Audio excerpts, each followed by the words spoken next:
കഴിഞ്ഞ 2-3 ദിവസമായിട്ട് വളരെയധികം ചർച്ചാ വിഷയമായ ഒരു കാര്യമായിരുന്നു ഈ ബിന്ദുവിൻ്റേത്. ജോലിക്ക് പോയ വീട്ടിൽ നിന്ന് മാല എടുത്തുകൊണ്ട് പോയി എന്നൊക്കെ പറഞ്ഞ് വെറുതെ അനാവശ്യങ്ങൾ പറഞ്ഞൊപ്പിച്ച് ഇവിടെ ഒരുപാട് കാര്യങ്ങളുണ്ടായി. ബിന്ദുവിനോട് ഇടപെടേണ്ട പോലീസുകാർ പോലും നല്ല രീതിയിൽ അവർക്ക് വെള്ളം പോലും കുടിക്കാൻ കൊടുക്കാതെ ടോയ്ലറ്റിൽ പോയി വെള്ളം കുടിക്കാൻ പറയുന്നു. എന്തൊരു നടപടിയാണ് നമ്മുടെ നാട്ടിലൊക്കെ നടക്കുന്നത്. അതുപോലെ തന്നെ ഈ കംപ്ലൈൻറ്റ് കൊടുത്ത വീട്ടുകാരുണ്ടല്ലോ, ഈ ബിന്ദു ജോലിക്ക് പോയ വീട്ടുകാർ ആരാണ്, അവരുടെ ഡീറ്റെയിൽസ് എന്താണ്, അവരോട് ആരെങ്കിലും സംസാരിക്കുന്നതാണ് നമ്മൾ കണ്ടോ? അവരെന്തുകൊണ്ടാണ് ഇങ്ങനെ ഒരു നീചമായ സംസാരം അവരുടെ വായിൽ നിന്നുണ്ടായത്? നമ്മളൊക്കെ മനസ്സിലാക്കുക, ഈ ജോലിക്ക് വരുന്ന ഒട്ടുമിക്ക സ്ത്രീകളും, അതായത് നമ്മുടെ നാട്ടിലെ പാവപ്പെട്ട ഒട്ടുമിക്ക സ്ത്രീകളും പാവങ്ങളുമാണ്. അവരാരുടെ മുതലെടുക്കാനൊന്നും വരുന്നവരൊന്നും അല്ല. അവർ വീട്ടു ജോലി ചെയ്യുന്നു, ഡീസൻ്റായിട്ട് പൈസ മേടിച്ചുകൊണ്ട് പോകുന്നു, അവനവൻ്റെ കുട്ടികളെ സംരക്ഷിക്കുകയാണ് അവർ ചെയ്യുന്നത്. വലിയ വലിയ പണക്കാരെ കാട്ടിലും ഒരുപാട് നല്ല നല്ല പാവം സ്ത്രീകളാണ് ഇവരെല്ലാവരും. അവരെ അന്നന്നത്തെ അവർക്ക് ഒന്നിനും ആക്രാന്തം കാണുന്നില്ല, അത്യാഗ്രഹം ഇല്ലാത്ത സ്ത്രീകളാണ്. ഡെയിലി വീട്ടു ജോലിക്ക് വരുന്നു, അന്നന്ന് പൈസ മേടിക്കുന്നു, അതുകൊണ്ട് വീട്ടിലെ എല്ലാ കാര്യങ്ങളും നടത്തുന്നു, ഭർത്താവിനെ സഹായിക്കുന്നു. ഇങ്ങനെയൊക്കെയുള്ള 95% ആൾക്കാർ നമ്മുടെ നാട്ടിലുണ്ട്. പിന്നെ 1-2% ഒക്കെ അതർ സ്റ്റേറ്റിൽ നിന്ന് വരുന്നവരും ഇവിടെയുള്ള ചില ചുരുക്കം ചില ആൾക്കാർക്കൊക്കെ ഉള്ളൂ ഇങ്ങനത്തെ പ്രശ്നങ്ങളൊക്കെ ഉള്ളവരെ. ബിന്ദു ജോലിക്ക് നിന്ന വീട്ടിലെ ആൾക്കാർ ആരാണ്? അവരെ എന്തുകൊണ്ട് രംഗത്ത് കൊണ്ടുവരുന്നില്ല?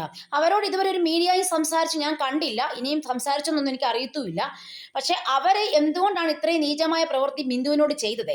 ഇങ്ങനെ ഒരു കള്ളപ്രവൃത്തി അവർക്കെതിരെ പറഞ്ഞ ശേഷം തീർച്ചയായിട്ടും ബിന്ദുവിന് വേണ്ട നഷ്ടപരിഹാരം അവർ കൊടുക്കണം. അതുപോലെ തന്നെ അങ്ങനെ പറഞ്ഞതിന്റെ പേരിൽ അവർക്കും തക്കതായ ശിക്ഷ കൊടുത്തിരിക്കണം. ആരും ഇങ്ങനെ ചുമ്മാ അനാവശ്യപരമായിട്ട് കുറ്റപ്പെടുത്തരുത്. ഒരു വ്യക്തി തെറ്റ് ചെയ്തിട്ടുണ്ടെങ്കിൽ ആ തെറ്റ് കണ്ടുപിടിക്കുന്നിടം വരെ, അല്ലെങ്കിൽ അത് തെളിയിക്കുന്നിടം വരെയെങ്കിലും നമ്മൾ ക്ഷമാപൂർവ്വം ഇരിക്കുക. അതുപോലെ തന്നെ ആരെങ്കിലും ആർക്കെതിരെ എന്തെങ്കിലും ഒരു കേസ് കൊടുക്കുകയൊക്കെ ചെയ്തു കഴിഞ്ഞാൽ ഉടനെ പോലീസുകാരുടെ ഒരു പ്രധാനപ്പെട്ട അവരുടെ ഒരു വൃത്തികെട്ട ഒരു സ്വഭാവം എന്താണെന്നറിയോ? ഈ തെറ്റ് ചെയ്തു എന്ന് പറഞ്ഞ് അവരങ്ങ് അനുമാനിച്ചിട്ട് അവരങ്ങ് തീരുമാനിക്കും. അതിനുശേഷം അവർ ചെയ്യാവുന്നതെല്ലാം ആ മനുഷ്യനോട് ചെയ്യും. ആ മനുഷ്യൻ തെറ്റ് ചെയ്തിട്ടില്ലായിരിക്കാം, അതിൽ നിരപരാധി ആയിരിക്കാം, അവരെ എന്തെല്ലാം അവരെ ഉപദ്രവിക്കാവുന്നതിൻ്റെ മാക്സിമം അവർക്കിട്ട് കൊടുത്തിട്ട് ഇവരടങ്ങും. ഇതാണോ നമ്മുടെ സിസ്റ്റം? ഇതാണോ നമ്മുടെ നാട്ടിൽ നടപ്പാക്കേണ്ട നിയമം, നീതി? എന്തുവാ ഇത്?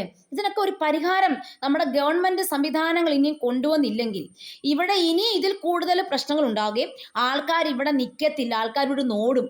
ആർക്കും ഇവിടെ ഇഷ്ടപ്പെടത്തില്ല. കേരളത്തിൽ ജീവിക്കാൻ ആർക്കും ഇഷ്ടപ്പെടുന്നില്ല. കാരണം കേരളത്തിന്റെ ദുരവസ്ഥ ഇങ്ങനെ ആയിപ്പോയി. എന്ത് ചെയ്യാൻ പറ്റും?